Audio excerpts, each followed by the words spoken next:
মাঠগুলো হয়ে গেছে হাসির মাঠ, হানাফি মাঠ হোক আর আহলে হাদিসের মাঠ হোক।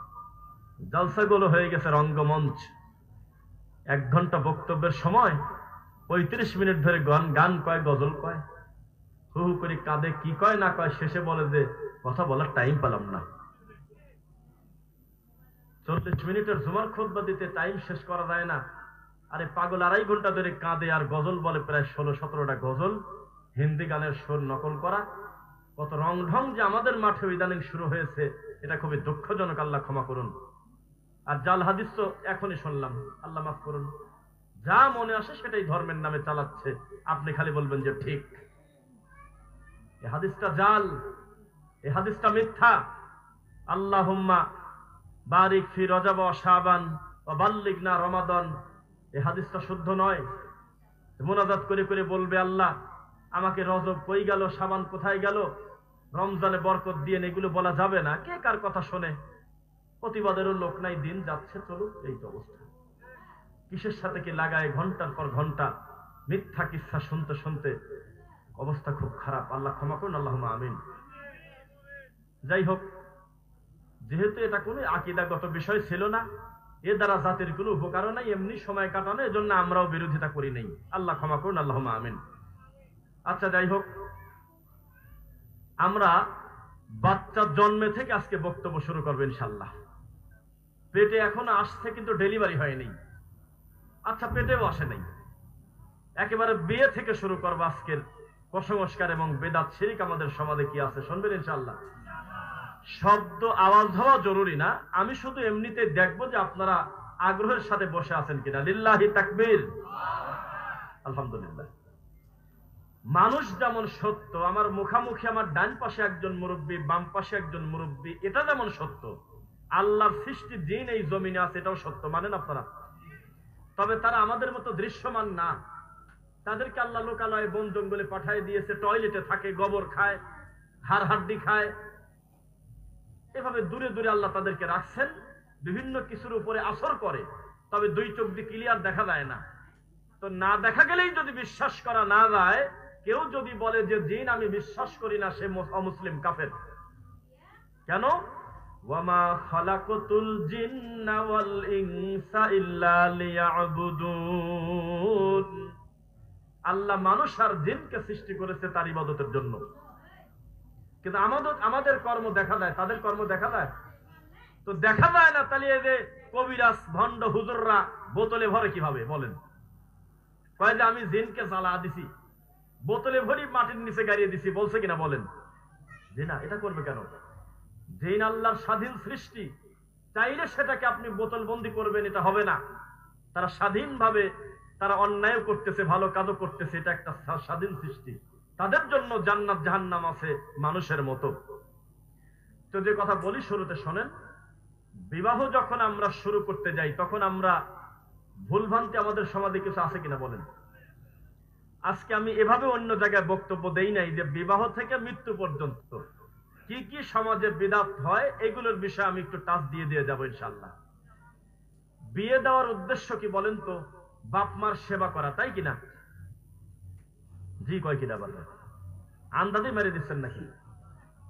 বিয়ে করা হলো নিজের শারীরিক চাহিদা পূরণ করা, গুনাহ থেকে মুক্ত থাকার জন্য একটা দিনদার স্ত্রী চেষ্টা করতে হবে, এটার শরীয়তের নীতি। আর এই বিবাহের কারণে আল্লাহ তাআলা অসচ্ছল ব্যক্তিকে সচ্ছলতা দিয়ে দেবে, সুবহানাল্লাহ। তো বিবাহর নিয়তি করতেছে হলো ছেলে যে আমার মা বিছনায়, আমার বাপ কষ্টে আছে, আমার মা ঠিক মতো রান্না বাড়া করতে পারে না, মার শরীর খারাপ, আমি বাড়িতে একটা মেয়ে নিয়ে আসবো, আমার মার সেবা করবে, তোর বিয়েই হবে না। এটা বিয়ের উদ্দেশ্য না। বাড়িতে আসার পরে মানবিক কারণে সে তার শাশুড়িকে সম্মান করবে, খেদমত করবে, সেটা ভিন্ন কথা, কিন্তু শরীয়ত তাকে বাধ্য করে নাই, এটা বিবাহের কোনো কারণও না। বিবাহ তুমি করবে তোমার চরিত্র ঠিক রাখার জন্য, তোমার শারীরিক চাহিদা পূরণ করার জন্য, যেটা তুমি বিভিন্ন জায়গায় খরচ করো, তুমি খারাপ পথে চলে যাবে, এজন্য শরীয়ত তোমাকে একটা বিধান রেখেছে, তুমি সুন্দরভাবে কবুলের মাধ্যমে ইজাব কবুলে 2 জন সাক্ষীর উপস্থিতিতে তুমি একটা বিবাহ করবে, মেয়ের পিতার উপস্থিতিতে। এটা শরীয়ত একটা বিধান দিয়েছে। কিন্তু বিবাহটা শুরুই হচ্ছে আমাদের দেশে, বলতেছে যে আমার মার কতকাল কষ্ট করবে, মা এখন ঠিক মতো রান্না বাড়া করতে পারে না, রান্না বাড়া করতে পারে না, তুমি করো, তোমার বাপ করুক, তোমার ছোট ভাই করবে। আর একটা লোককে নিয়ে এসে তোমার মার সেবা করতে হবে, বাবার সেবা করতে হবে। আল্লাহর কসম এমন কোন হাদিস কোরআন এই পৃথিবীতে নেই, কোন কথা। আপনাকেই বিয়ে করতে হবে আপনারই চরিত্র ঠিক রাখার জন্য, আপনি যাতে গুনাহ থেকে বাঁচতে পারেন, এজন্য শরীয়তে বিবাহ ব্যবস্থা করা আছে, ঠিক কিনা? তাহলে আমাদের নিয়তে গরমিল আছে কিনা? যেমন লোকটা হজে যাবে, তো মানুষের কাছ থেকে দোয়া নিতে যাচ্ছে আর বলতেছে যে সোনার মদিনায় যাচ্ছি নবীজের রওজায় সালাম দিতে, আমার জন্য আপনারা দোয়া করবেন। এটা তো হজের কাজ হইল না, এটা তো হজের উদ্দেশ্য হইল না। আর এই লোকজনও আবার তার হাতে চুমা খায় আর বলে আমার সালাম পৌঁছে দিবেন নবীজের রওজায়। কেন তুই সালাম এখানে বসে দিবেন পারিসনি? পৃথিবীর যে কোনো জায়গা থেকে যদি কেউ রাসূলের প্রতি সালাম পড়ে, দরুদ পড়ে, সাল্লাল্লাহু আলাইহি আসার, অটোমেটিক আল্লাহ তাকে 10টা নেকি দিয়ে দেবে। তার সালামটা সুন্দরভাবে আমার রাসূলের কবরে পৌঁছানোর জন্য পৃথিবীতে ফেরেশতার অভাব নাই। কিন্তু দুইজনের নিয়তি খারাপ। একজন বলতেছে আমার সালাম পৌঁছে দিও নবীজের রওজায়, জি না, এটা কোনো নীতি না। দুই, আমি যাচ্ছি সোনার নবীর রওজা মুবারকে, আমার জন্য দোয়া করো। কেউ তো কয়লে পশ্চিমে যাচ্ছি, কয় কিরে পাগল? পশ্চিম কাকে বলে? লিল্লাহিল মাশরিকু ওয়াল মাগরিব ফাআইনামা তুওয়াল্লু ফাসাম্মা ওয়াজহুল্লাহ। পূর্বও যে আল্লাহর, পশ্চিমও সে আল্লাহর, যেদিকেই চেহারা ঘোরাও আল্লাহ আছে কিনা? আল্লাহ মানুষের কলবে নাকি বলেন? এটাও তো ঠিক কয়, বুঝলাম না কথা। আকীদার বক্তব্যই দেওয়া লাগে নাকি? কিছুই তো বোঝে না। আল্লাহ কি কলবে কলবে থাকে? আল্লাহ উপরে, রহমান থাকে উপরে। 20 নম্বর সূরা, সূরা তাহা 5 নম্বর আয়াত পড়ে দেখবেন, রহমান থাকে উপরে। তিনি কলবে কলবে মানুষের সাথে সাথে থাকেন। এটাকে কুফরি আকীদা না ভালো আকীদা? কুফরি আকীদা। তো যে কথা বলতেছিলাম, ওনাকে বলতে হতো যে আমি হজ করতে যাব পবিত্র মক্কায়। কোথায়? বাস শেষ। কিন্তু উনি যখন বললেন আমি নবীর রওজা মুবারকে সালাম দিতে যাব, এইটা তার যাওয়ার কোনো উদ্দেশ্য না, এটা কোনো হাজির কোনোদিন নিয়ত হতে পারে না। কারণ হজ করতে গেলে যেই যেই রুকুন আর যেই যেই বাধ্যগত বিষয় আছে, তার ভিতরে কি রাসূলের কবর আছে? কথাই বলে না। কি কি আছে? কে বললো? কে বললো আছে? একটু দেখি। ভুল হোক তা সাহস করে বলছেন। আসেন আমি আর আপনি শরীয়ত নিয়ে একটু সুন্দর তর্ক করি। কে বললো আছে? যাক, ভুলে বলে ফেলছে, নাই। কারণ আমার নবী মদিনা থেকে নিজেই চলে গেছে মক্কায় পায়ে হেঁটে হজ করতে, ওখান থেকে এখানে আসার দরকার নাই। তবে পৃথিবীতে 3টা মসজিদ আছে, যেই মসজিদে অধিক নেকির আশায় বাড়ি থেকে সফর করা জায়েজ আছে। 1 বাইতুল্লাহ, মসজিদে নববী, মসজিদে হারাম, মসজিদে নববী। 3 বাইতুল মুকাদ্দাস জেরুজালেমে। এই 3টা মসজিদে নেকির কম বেশ হয়। এই 3টা মসজিদে ফজিলতের আশায় সফর করা জায়েজ। পৃথিবীতে 4 নাম্বার কোন মসজিদ তো দূরের কথা, কবর তো দূরের কথা, আলাদা কোনো ঘর নাই যেখানে নিয়ত করে যাবে আলাদা করে নেকির আশায়। তো মক্কায় যখন একজন হাজী ঢুকলো অথবা একজন ওমরাকারী ঢুকলো, তার কাজ যখন সম্পন্ন হয়ে গেল, তখন মসজিদে নববীতে সালাত না আদায় করতে গেলে কি মনে শান্তি তৃপ্তি আসে? তখন তিনি যাচ্ছে মসজিদে নববীতে সালাতের উদ্দেশ্যে, নিয়তটাও থাকবে আমি মসজিদে নববীতে যাব। আর ওখানে যাওয়ার পর আমার রাসূলের কবরে সালাম দেয় না এমন কৃপণ লোক এই পৃথিবীতে আছে আপনার মনে হলো? আছে দুনিয়াতে? তার মানে এটা আলাদা করে নিয়ত করার কিছু না। মসজিদে নববীতে গেলেই আমি সালাম দেব আমার রাসূলের কবরে, এটা তো আমার ইমানের গতিতে যাব, এটা তো আমার আত্মা চাচ্ছে আমি যাব। কিন্তু শরীয়ত সেখানে ফরজ ও ওয়াজিব বাধ্যগত কিছু করে নাই, কারণ সেটা কবর। কবরের দিকে নিয়ত করে বাসা থেকে বের হওয়া যায় না। সেটা বড় কবর হোক আর শাহজালালের কবর হোক আর ল্যাংটার কবর হোক, কবর কোনদিন মানুষের কল্যাণ অকল্যাণের মাপকাঠি না। কল্যাণের ক্ষমতা কার হাতে? কার? আল্লাহর হাতে। তো যে কথা বলতেছিলাম, বিবাহটা করতে হবে গুনাহ থেকে মুক্ত করার জন্য। বাপ আর মারাও আমরা একেবারে ব্যাকিলি। ছেলের বয়স হয়ে গেছে প্রায় 35, 37, 40-এর কোঠায়, মাথায় চুল সামনের দিকে প্রায় একেবারে পড়ে গেছে, চাকরিও করতেছে, তাও সহজে বিয়ে দিতে চায় না।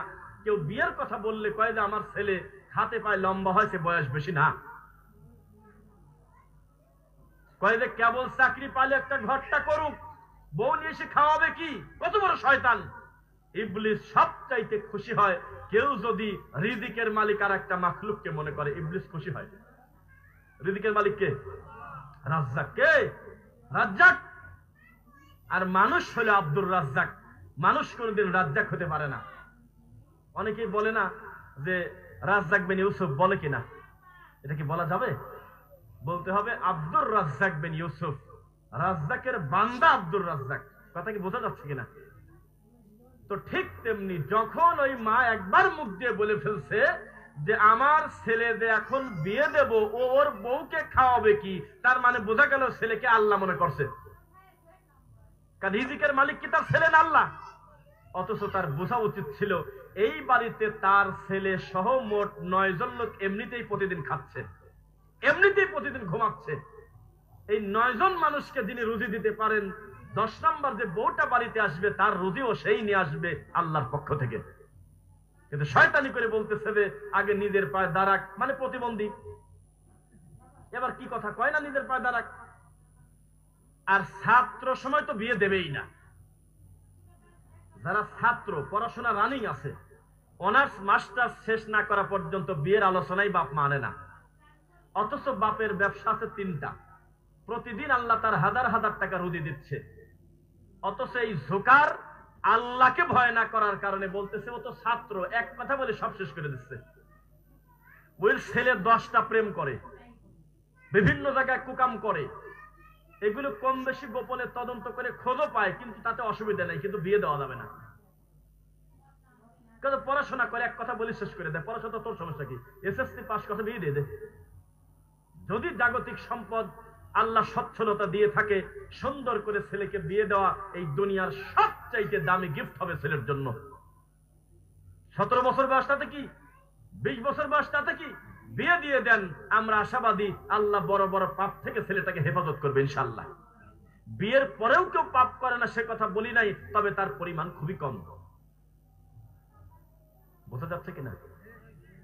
কিন্তু আমাদের সমাজে উল্টা করে ফেলছে। প্রত্যেকটা বিষয় যাতে বলা যায় সেজন্য তাড়াহুড়া করে করে বলে যাব। তাহলে বিবাহটাকে আমরা কি করব বলেন তো দেখি? সহজ করব। কে কে বলেছেন? মুহাম্মদুর রাসূলুল্লাহ সাল্লাল্লাহু আলাইহি ওয়াসাল্লাম বলেছেন তোমরা বিবাহটাকে সহজ করে ফেলো আর জিনা ব্যভিচারকে কঠিন করে ফেলো। আচ্ছা যাই হোক, বিয়ে তো ঠিক হয়েছে। বিয়ে ঠিক হওয়ার পরে প্রায় 30টা মেয়ে দেখছে, পছন্দ হয় না। কেন? কয় যে আমি একটা বাচ্চা মেয়ে ঘরে আনবো। এই দাজ্জাল, এই মহিলা বলতেছে আর তার স্বামী বলতেছে, দাজ্জাল বললাম আমি। তার ছেলের বয়স কত? 37। কত বলছে বলেন? 37। আর নিয়ত করে বসে আছে ক্লাস 7-এ পরে একটা ছোট মেয়ে ঘরে আনবো। তোর ছেলে আর 10 বছর পর যখন কবরের দিকে ডেলিভারি হয়ে যাবে, তখন এই মহিলার ভরা যৌবন, মহিলার বয়স হবে মাত্র 25 থেকে 28 বছর। কি করবে করেন? পরকীয়া ঠেকাবেন কিভাবে? এসব বিষয়ে বক্তব্য দরকার আছে কিনা? অথচ এই লোক যদি মনে করতো না আমার ছেলের বয়স 35, আমি অন্তত 25-30 বছরের একটা অবহেলিত মেয়েকে ঘরে নিয়ে আসবো, এতিম মেয়েকে আমি ঘরে নিয়ে আসবো। এতিম না, তবে তার বাপ মা নাই, দায়িত্ব এরকম নাই কেউ, আমি এরকম একটা মেয়ে ঘরে নিয়ে আসবো। বয়সের সমতা রাখাটা উচিত। যারা বলছে মুহাম্মদ সাল্লাল্লাহু আলাইহি ওয়াসাল্লামের বয়স 40 ছিল, খাদিজার বয়স 20 বছর 25 বছর ছিল, এর সনদটা শুদ্ধ না। তাহলে আমাদের সমাজে দেখবেন যে বড় অফিসার যাচ্ছে, পেটের যে গতি তাতে কোলাকুলি তো দূরের কথা, তার সাথে ভালো করে মানে মুসাফা পর্যন্ত করাও কঠিন আছে। এইরকম একটা লোকের পাশে তার বউ যাচ্ছে, আল্লাহ মাফ করুন, মানুষজন বেশিরভাগ লোক ভুল করে কয় এটাকে আপনার বড় মেয়ে। কারণ বাপ মা সব চোখে ইবলিস শয়তান পেশাব করে দিছিল। এই জন্য এই লোক বিয়েই করছে 40 বছর বয়সে। সময় মতো বিয়ে করলে এর থেকে বড় একটা মেয়ে তার ঘরে থাকতো, ওই টাইমে বিয়ে করছে ও। আছে কিনা এরকম? তো এই লোক তো মরার আগেই পরকীয়া শুরু হয়ে গেছে, তার কি করবেন আপনি? এটা আমাদের সমাজের চিত্র। আল্লাহ হেদায়েত দিক বলুন আমিন। তো যাই হোক, যে কথা বলতেছিলাম, তো বিয়ে যখন ঠিক হইল, তখন বিয়েতে যখন রওনা দেবে, তখন বিয়েতে অনেক কথা কম বেশ করে বলতেছি, বিয়েতে যাচ্ছে তো গেটে ঠেকায় দিয়েছে। গেটে কোথায়? গেটে লাল ফিতা টিতা দিয়ে 7-8 রকমের বোতল গ্লাসে কিছু সাজাইছে। কোনটা আছে চিনির শরবত, কোনটা আছে চুন গুলায় দিছে, বিভিন্নতা দিয়ে দিছে। আর জামাইকে পরীক্ষা দিতে বলতেছে যে তুমি মুখে দি খাও। তো জামাই একবারে খেতে পারবে না, পাশ থেকে বলে দিছে তুই আগে জিব্বার পর দিয়ে দেখবি যে এটা কি টক না সুকি না মিষ্টি, যদি ভালো লাগে খাবি, না লাগলে বুঝবি চুন গোলা দিছে। তারপর একটু একটু খাইলো। ওই পাশাপাশি পতিতালয়ের মহিলার মতো অর্ধ উলঙ্গ হয়ে তার শালীরা উল্টা পাল্টা নোংরা শরীর নিয়ে তার মুখামুখি দাঁড়াইছে খোলামেলা। আর এই পাশে আছে বরযাত্রীর এই ছেলেপেলের বন্ধু বান্ধব, বিয়েইতে নিয়ে গেছে। নিয়ে দুই গ্রুপের কথা হচ্ছে, কত কয় 10,000। এভাবে তর্কাতর্কি হতে হতে প্রায় 1 ঘন্টা শেষে সিদ্ধান্তে আসলো দেওয়া লাগবে হলো 1500 টাকা। এই কাহিনীগুলি হওয়ার পর তারপর ফিতা কাটে, তারপর ঢেলাঢেলি হয়। ব্রাহ্মণবাড়িয়া তো গেটেই মরে গেছে 2 জন মারামারি করে। পরে কইলে যে কালকে শুক্রবারে আমরা ব্যস্ত, শনিবারের দিন আসরের পরে টেটা নিয়ে আসবো, তোমরা নিজ দায়িত্বে চলে আসো। সবাই খারাপ না, আছে কিনা এরকম? তো বিবাহটাকে রাসূল বলেছে সহজ করো। আমাদের সমাজে একটা বিবাহ অন্তত 6 থেকে 8 ঘন্টার নিচে হয় না, অথচ এই বিবাহটা সময় লাগে আল্লাহর কসম চাইলে 10 মিনিটে সম্ভব। 10 মিনিট খুতবা হবে, 2 জন সাক্ষী থাকবে, মেয়ের বাপ উপস্থিত থাকবে, দেনমোহরের কথাটা মুখামুখি বলে দিয়ে বলবে আলহামদুলিল্লাহ কবুল, বিয়ে শেষ। এই জিনিসটা টানিনি সারা দিন ধরে শয়তানি করতেছে কিনা বলেন? ওই মেয়ের কাছে আমি খালি চিন্তা করি যে বাকি লোক ধর্মকর্ম বোঝে না, এই কাজী আর হুজুর কত বড় ইবলিস শয়তান। এই 2টা খাতা নিয়ে এই বেগানা মহিলার দিক টাকা বলে, তাড়াতাড়ি কবুল বলেন, তাড়াতাড়ি বলেন, আসরের নামাজের আযান পড়ে গেল, তাড়াতাড়ি বলেন। একবার কয় হয় না, আবার বলেন হয় না, কয় যে 3বারের বার বলেন। সবাই শুনছেন তো? হ্যাঁ। এইটা আবার গিয়ে এই বর পক্ষের লোকের কাছে যায়। বর পক্ষে আর একটা খারাপ শয়তান খাড়া আছে। ওই হুজুর বলে কোথায় গেছিলেন আপনারা? কয় যে আমরা গেছিলাম হলো কনের কাছে। মনে হচ্ছে জীবনে কোনোদিনের মুখ দেখে নাই, অথচ কেবল একসাথে বসেছিল। ইসলামে ধোকা দেওয়া জায়েজ আছে? একসঙ্গে বসেছিল কেবল বর পক্ষ কনে পক্ষ। উঠে গিয়ে ওই মহিলার কাছ থেকে আসার পরে এই শয়তানগুলো আর তাদেরকে চেনে না। আপনারা কে? কয় যে আমরা হলো ওই ছেলে পক্ষের সাক্ষী, উকিল। মেয়ের কাছে গেছিলেন? হ্যাঁ। মেয়ে কি বলছে? কবুল। শুনছেন? কয়বার? সত্যি বলছে তো? এইরকম শয়তানি করে মাঝখানে আবার একটা বাপ ঢুকাইছে, নাম দিয়েছে উকিল বাপ। এটা কোনো বাপের জাত না। পীর যেমন বাপের জাত না, উকিল বাপও তেমন কোনো বাপের জাত নাই। এটা কোনো খাত নাই। উকিল কে? বাপ। নাকি জানেন না এগুলো? নাকি মেয়ের উকিল কে? বাপ। বাপ বেঁচে আছে, কিন্তু বাপের সম্মতি যদি না থাকে, সারা পৃথিবী যদি বিবাহতে উপস্থিত থাকে, বিবাহ বাতিল বাতিল বাতিল। বোঝা যাচ্ছে কিনা? এখন বলতেছে যে আপনারা কে? তা আমার সামনে তো রংঢং করতে পারে না। এখন একটা প্রবাসী ভাই যদি নিয়ত করে যে শায়েখ আমি তো দিন বুঝছি বা ভাই, তা আমার ইচ্ছা আমার বিবাহটা রাসূলের পন্থায় হোক। টাঙ্গাইল আপনার হলো নলুয়া বাসাইল জায়গার নাম, বাসাইল থানা, টাঙ্গাইল, নাম শুনছেন তো? সেখানে আমাকে একজনের কয়েকদিন আগে বিয়ে পড়ালাম। আমাকে বিয়ের দাওয়াত দেওয়ার পর আমি বলছি যে আপনার শ্বশুরকে বলে দিবেন, যিনি আপনার শ্বশুর হবে, যে আঙ্কেল বা ভাই চাচা যাই বলেন, এখন সবই জায়েজ আছে, যেটা হয় হোক, বলেন যে আচ্ছা বিবাহ যে আপনি আমাদেরকে মেয়েটা আমার হাতে দিবেন, তবে আপনার বাড়িতে জানা আপনার মসজিদের হুজুর না আসে, আসলে কিন্তু ফাজলামো করবে। তাকে সম্মানী মানুষ তিনি, তার হাদিয়া তার বাড়িতে পৌঁছে যাবে। বিবাহটা পড়ানোর জন্য আমরা ছেলে পক্ষ থেকে আমরা একজন আলেম নিয়ে যাব। এটা যদি আগে না মিটায় নেন, তাহলে কিন্তু ওই বাড়িতে গেলে কুকুর কামড়া কামড়ি লাগবে। বেদাতিরা খুব খারাপ। বহু বিবাহতে গিয়েছি, সব ঠিক।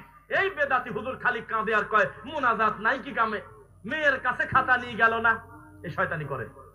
তো বললাম যে আগে এই শয়তান ঠেকান, তাহলে আমি বিবাহতে যাব, আমি রাসূলের পন্থায় খুতবা দিয়ে আমি বিবাহ পড়াবো। মেয়ের কাছে কোনো কাজ নাই, মেয়ের বাপ আমার মুখামুখি বসে থাকবে, আমি খুতবা দিয়ে বিয়ে পড়াবো। রাজি যদি থাকেন ফোন দেন, না হলে দিয়েন না। কয় আমি রেডি। তখন এই বাড়িতে গেছি, যাওয়ার পর হুজুর আসে নাই, ঠিক আছে, হুজুর আবার পিএস লাগা দিয়েছে। লাগা দি কয় যে মেয়ের কাছে যাবেন না, না যাব না, মেয়ে নোয়াখালী থাকলে আমার কোনো অসুবিধা নাই, মেয়ে পাবনা থাকলে আমার কোনো সমস্যা নাই। কয় যে মেয়ের সম্মতি নেওয়া লাগতো না। যেই বলছে সম্মতি নেওয়া লাগতো না, যাস কোন জায়গা, ডাইরেক্ট বললাম যে মেয়ে কি কানা, মেয়ে কি প্রতিবন্ধী, মেয়ে কি নাবালক, এখনো কি ডেলিভারি হয় নাই? যদি হয়ে থাকে এই বিবাহটা কবে ঠিক হয়েছে? কয়েক 1 মাস আগে। এই 1 মাসের ভিতরে মেয়ে যদি রাজি না থাকতো, অবশ্যই তার মায়ের কাছে কিছু না কিছু বলতো, অবশ্যই চিল্লাচিল্লি করতো, মা আব্বাকে বলে দিও বিশেষ কোনো কারণে এই ছেলেকে আমি বিবাহ করব না। 1টা মাস হয়ে গেল, মেয়ে কিছুই জানে না তার বাড়িতে কিসের আয়োজন হচ্ছে।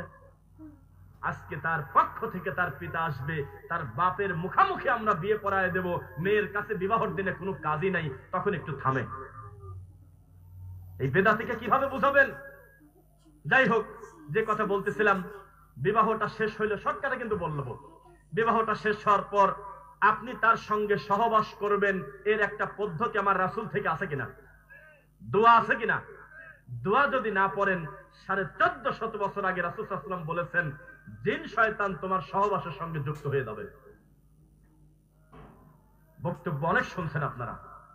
আমি কিন্তু আজকে নিয়ত করে বসেছি, একেবারে মানুষের জীবন ঘনিষ্ঠ বিষয়ে খুতবা দেব, বক্তব্য দেব ইনশাআল্লাহ। যদি আপনার স্ত্রীর সঙ্গে সঙ্গমের সময় যদি রাসূলের পদ্ধতিতে দোয়া না পড়েন, এই সহবাসে জিন শয়তান যুক্ত হয়ে যাবে। শুনছেন এই কথা? মাশাআল্লাহ, শুনছেন দু একজন। এবার একটি কথা বলি নাকি? আল্লাহর নবী মসজিদে নববীতে বসে আছে একদিন, কয়টা জিন চলে গেছে নবীর কাছে, ভালো জিন আর কি, যা বলতেছে, আল্লাহ রাসূল আপনার উম্মতদেরকে, ও হাদিসটাকে বলি, আবু হুরায়রা বলতেছে আমি আমার নবীর সাথী ছিলাম, হঠাৎ করে নবী বললেন যে আমি একটু ইস্তেনজা করব, পেশাব করব, তুমি কিছু পাথর নিয়ে আসো। তা আমি যখন রওনা দেব, তখন নবী বললেন তুমি কিন্তু হাড় হাড্ডি আর গোবর আনো না। কি আনো না? হাড় হাড্ডি আর কি গোবর আনো না। তো উনি আনার পরে বললেন, আল্লাহ নবী আপনি এইটা বললেন কেন? তো বলে, জানো আমি একদিন আল্লাহর ঘর মসজিদে নববীতে বসে আছি, আমার কাছে কিছু ভালো জিন আসলো, এসে বলতেছে আপনার উম্মতদেরকে আপনি বলে দিয়েন তারা যেন হাড় হাড্ডি আর গোবর দিয়ে ইস্তেনজা না করে, এগুলো আমাদের খাদ্য, এগুলো জিনদের কি খাদ্য। তো তখন বললো যে আচ্ছা আচ্ছা ঠিক আছে। তো বললে আপনি কি আমাদের জন্য একটু বরকতের দোয়া করতে পারবেন খাবারের? তখন নবী সাল্লাল্লাহু আলাইহি ওয়াসাল্লাম দোয়া করলেন, আল্লাহ তাআলা এমন একটা ফয়সালা করলেন, কোন মুসলমান মুমিন যদি বিসমিল্লাহ বলে কোনো মাংস খায়, আর এই হাড় হাড্ডি যদি কোথাও ফেলে দেয়, এই হাড় হাড্ডির পাশ দিয়ে যদি জিন যায়, আল্লাহর কসম ওই হাড় হাড্ডি কাঁচা থাকা অবস্থায় হাড় হাড্ডি যেমন গোস্তে পূর্ণ ছিল, এরকম আল্লাহ গোস্তে ভরে দেয়। আচ্ছা গেল। এবার বলেন তো জিনদের থাকার আর একটা সচিবালয় কোন জায়গা? আচ্ছা আচ্ছা, এই আপনারা দুজন চুপ করেন, পিছনে শুনতেছে কিনা দেখি। বলেন তো হেডকোয়ার্টার কোন জায়গা? জিনদের থাকার হেডকোয়ার্টার কোন জায়গা? টয়লেট। কোথায়? টয়লেট। রাসূল সাল্লাল্লাহু আলাইহি ওয়াসাল্লাম বলেছেন তুমি যদি টয়লেটে প্রবেশ করো, তুমি বিসমিল্লাহ, তারপর কি আল্লাহুম্মা ইন্নী আউযু বিকা মিনাল খুবুসি ওয়াল খাবাইস, এই দোয়াটা যদি পড়ে ঢোকো, তাহলে তুমি একাই ঢুকলে, আর দোয়া যদি না পড়ো, তুমি আর ইবলিস দুইজন ঢুকলে একসাথে। দোয়াটাকে পড়েন নাকি? কয়জন পড়েন? টয়লেটে যখন আপনি ঢুকবেন, যদি আপনি দোয়া না পড়েন, তাহলে আপনার সকল কর্মকাণ্ড দুই চোখ দিয়ে যে দেখবে সে হলো জিন শয়তান। বের যখন হবেন তখন দোয়া কি বলেন তো? গুফরানাক, কা না বললে হবে, গুফরানাক বা গুফরানাকা। এবার একটি কথা বলি, বর্তমান সময়ে জিনে ধরা রোগীর সংখ্যা কম না বেশি? আপনি কয়জনের চেনেন? আমাদের হোয়াটসঅ্যাপ ভরে গেছে, বারবার একই প্রশ্ন, যে অস্বাভাবিক কান্নাকাটি, চোখ মুখ উল্টে যায়, ব্যবহারে বোঝা যায় না যে এটা আমার বউ, এমন এমন আকৃতি করে, আবার সকালবেলা ঠিক হয়ে যায়। একাই বলে আমি কি তোমার সাথে খারাপ ব্যবহার করছি? তাহেরের মতো কয়। আসলে বউ ভালো, কিন্তু একটা পর্যায়ে এমন আচরণ করে যেটা ভাষায় বলা যায় না। এর কারণ হলো জিনের আসর। কিসের? জিনের আসর। আগের দিনের কিন্তু নিজের ঘর থেকে টয়লেটটা ছিল অনেক ফাঁকে, কথা বোঝে না, অনেক ফাঁকে ছিল, হেঁটে হেঁটে গিয়ে আবার টয়লেট থেকে বাসায় আসতো। এখন কোন জায়গা? আবার কয় ঘরের সাথে, ঘরের ভিতরে? ঘরের সাথে কাকে বলে? খালি দরজা আলাদা, ঘরের ভিতরে তো টয়লেট বেডরুম একসাথে, নাম দেশে মাস্টার বেডরুম। আমরাও থাকি, কিছু করার নাই।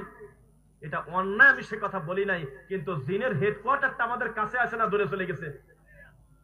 যেহেতু রাসূল প্রোটেকশন বলে দিয়েছে, তোমরা দোয়াটা পড়ে ঢোকো, আমাদের সচেতন থাকার দরকার আছে কিনা? বাচ্চা তো কাঁদবেই। বাচ্চাকে করে কি, মাগরিবের আজানের টাইমে, আমাদের মা বোনরা আছে মনে হয় না, আমাদের এই মা বোনরা কি করে জানেন? মাগরিবের আজানের আগে মরার মুরগি আর হাঁস ধরে বেড়ে দেয়, ওই সময় খোঁজে, পাড়ায় পাড়ায় ঘুরতেছে, আর নিজের এই ছোট বাচ্চাটা একজনের কাছে রেখে দিয়ে গেছে, ও কোলে করে করে উঠানে ঘুরতেছে। 1450 বছর আগে রাসূল বলেছেন, সন্ধ্যার সময়, মাগরিবের আজানের সময়, ওই সময় তোমরা বাচ্চাকে খোলা জায়গায় নিও না। জিন শয়তান দৌড়াদৌড়ি করে, শয়তানের প্রতি প্রভাব তোমার বাচ্চার পড়বেই পড়বে। বাচ্চা বমি করবে না কি করবে? বাচ্চা বিকট কান্নাকাটি করবে না, করবেটা কি? তুমি মনে করে দেখো, দুই এক বেলার ভিতরে তোমার মা, শাশুড়ি, অথবা তোমার কোনো বোন, অথবা তোমার কোনো ভাতিজা, অথবা তোমার বড় ছেলে তোমার ছোট মেয়েটাকে কোলে নিয়ে মাগরিবের আজানের সময় রাস্তায় হাঁটেছে, প্রমাণ করে দেখো তুমি। জিন থেকে বাঁচার জন্য আমাদের এই সমাজে কোনো ধরনের কোনো পদক্ষেপ নাই, এই ব্যাপারে কোনো বক্তব্য হয় না। তাহলে আমি যে কথাগুলি বললাম, এটা কি গুরুত্ব বহন করে কিনা বলেন? করে না? আচ্ছা, আমি কিন্তু প্রত্যেকটা টাচ দিয়ে যাব, একেবারে আপনার রান্নাঘর থেকে কবর পর্যন্ত আলোচনা করবো ইনশাল্লাহ, সংক্ষেপে হলেও। আচ্ছা, যাই হোক, বিয়ে তো হয়ে গেল। বাসর করবেন, রাসূলের পদ্ধতিতে দোয়া আছে কিনা? সহবাসের দোয়া আমার নবী শেখাইছে কিনা? আমার নবী সাল্লাল্লাহু আলাইহি ওয়াসাল্লাম টয়লেটে যেতে হবে কিভাবে দোয়া পড়া শেখাইছে কিনা? এইগুলো যদি আপনি ফলো না করেন, আপনার উপরে জিন শয়তানের আক্রমণ হতেই পারে, পারে কিনা? আচ্ছা, এবার আসেন, জায়গায় আসেন। সন্তান যখন পেটে, তোর মেডিকেল সায়েন্স প্রমাণ করতেছে, সন্তান 5 মাস পার হলে একটা পর্যায়ে, যখন আকার আকৃতি একটা পর্যায়ে আসে, তখন তার ভ্রূণ কথা শোনে। তার বাচ্চার মা কি আচার আচরণ করে, কি কর্মকাণ্ড করে, এগুলো পর্যবেক্ষণ করতে পারে। এগুলোর একটা প্রভাব এই বাচ্চার উপরে পড়ে। মেডিকেল সায়েন্সরা নিজেরা বলতেছে, গুগলে লিখবেন, দেখবেন, পেয়ে যাবেন। এই বাচ্চা পেটে নিয়ে সারাটা দিন রাত যদি স্টার জলসা দেখে আর গান শোনে, তাহলে এই বাচ্চা কি হবে আপনি মুক্তি বলে দেন। এই বাচ্চাকে পেটে নিয়ে মা জায়নামাজে বসার টাইম পায় না, সালাত পড়ার সময় পায় না, কোরআন মাজিদ তিলাওয়াতের টাইম পায় না, তাহলে বাচ্চার কপালে খারাপই আছে কিনা বলেন? নিজের হাতে নিজের বাচ্চাকে ধ্বংস করে দিচ্ছে, বলেন নাউযুবিল্লাহ। যেভাবে জীবনে দোয়া কালামের ভালাই নাই, এই সহবাসের বাচ্চা জিন যদি কালকে দাবি করে বসে, তখন কি করবে? যেটা আমার বাচ্চা। যদি ওই পুরুষ মানুষের সাথে ঝগড়া লাগায়, এই ছেলেটা আমার, তখন কি হবে? এটাই তো হচ্ছে। তাহলে প্রত্যেকটা জায়গায় রাসূলের অনুসরণের দরকার আছে কিনা বলেন? আছে কিনা বলেন? আছে। এবার একটি কথা বলি, রাসূলের অনুসরণ কাকে বলে আপনাকে বোঝাই। এক বেদাতি মুফতি আমাকে বসায় রেখে পাবলিককে খেপায় দিচ্ছে। আপনারা বলে আহলে হাদিস, আহলে হাদিস হলে নবী তো দ্বারা পেশাব করছে, এটাও হাদিস। নবী তো 11টা বিয়ে করছে, এটাও হাদিস। এটা আমল করেন তো দেখি। এটা উনি বলে পাবলিককে খেপায় দিয়ে মাইকে রাখি চলে যাচ্ছে। দাঁত হলো তরমুজের বিসি, রতন হাকিমপুর জর্দাদি পান খায়, তাবিদের ব্যবসা করে খায়। এই সমস্ত জুকার বেদাতি বক্তা এই কামটা করে দিয়ে চলে যাচ্ছে, সহ্য করতে পারল না। তখন আমি বললাম যে, ভাইজানকে কি একটু আনা যাবে, আমার কাছাকাছি বসানো যাবে? তো সে কি আর বসে? তখন বললাম, আমার নবী দাঁড়ায় পেশাব করেছে, এই আমলটা এই বৈঠকে করা যায় কিভাবে? তখন আমি বললাম, আমার নবী কোন পরিবেশে দাঁড়ায় পেশাব করছে আপনারা বলেন তো দেখি। তখন বলল যে, ময়লার ভাগাড়ের কাছে, সেখানে বসার মতো পরিবেশ ছিল না, আমার নবী সেখানে দাঁড়িয়ে পেশাব করছে। হাদিসটা শুনছেন নাকি? হ্যাঁ। তখন আমি বললাম, এখনো পর্যন্ত ফুট ভিলেজ হোক আর বা আরেক ভিলেজ হোক, রাস্তায় মাঝে মধ্যে সফরের বিরতিতে দেখবেন কিছু কিছু জায়গায় বিশাল স্পেস, 3 তলা বিশাল বড় রেস্টুরেন্ট, কিন্তু পেশাবখানাটা করছে এমন ছোট লোকের বাচ্চা, ভালোভাবে বসে যদি পেশাব করতে যায়, একটা নামাজি লোকের 2 পাশে পাঞ্জাবি ভিজে যাবে, চাপা। বসার কোনো পরিবেশ নাই। বিশাল বড় বড় রেস্টুরেন্ট, 10 তলা 15 তলা উঠে গিয়েছেন, যে দেখতেছেন যে আপনি দাঁড়ায় ছাড়া বসে পেশাব করার মতো কোনো পরিবেশ তারা রাখে নাই। ওই পরিবেশে জায়েদের পর্যায়ে আপনি দাঁড়িয়েই পেশাব করবেন, শরীয়ত আপনাকে অনুমতি দিয়েছে। আমল শেষ। 2, 11টা বিয়ে করেছে আমার নবী, এই হাদিসের উপরে 1 সেকেন্ডে আমল করা যায়, যায় কিনা বলেন তো কিভাবে? কেউ জানেন না। আমার নবী যে 11টা বিয়ে করছিল, এটাকে অস্বীকার করেন আপনারা? এটা এখন আমল করব কিভাবে? 11টা মহিলাকে নিয়ে এসে বিয়ে করা লাগবে তারপরে? না, আল্লাহর নবী 11টা বিয়ে করছে, আপনারা স্বীকার করেন তো? আমল হয়ে গেছে, শেষ। এটা তো বিয়ে করার আমল না, এটা তো বিশ্বাসগত আমল। অস্বীকার যদি কেউ করে তখন তার ঈমান নিয়ে টানাটানি, কিন্তু বিশ্বাস করলে শেষ। কিন্তু আমি যে কয়টা করব, ওই নবীকে দিয়ে আল্লাহ বলাচ্ছে মাসনা 2টা, ও সুলাসা 3টা, অরুবা 4টা, ইনসাফ করতে না পারলে 1টা। অথচ আমাদের দেশের এই বেদাতি মুফতিরা এখনো পর্যন্ত আমাদেরকে কটাক্ষ করার জন্য বলে, তোমরা নাকি আহলে হাদিস, আহলে হাদিস যদি হও 11টা বিয়ে করো, বলে কিনা বলেন তো দেখি? বলে? বুঝলাম না, আপনাদের কেউ বলে?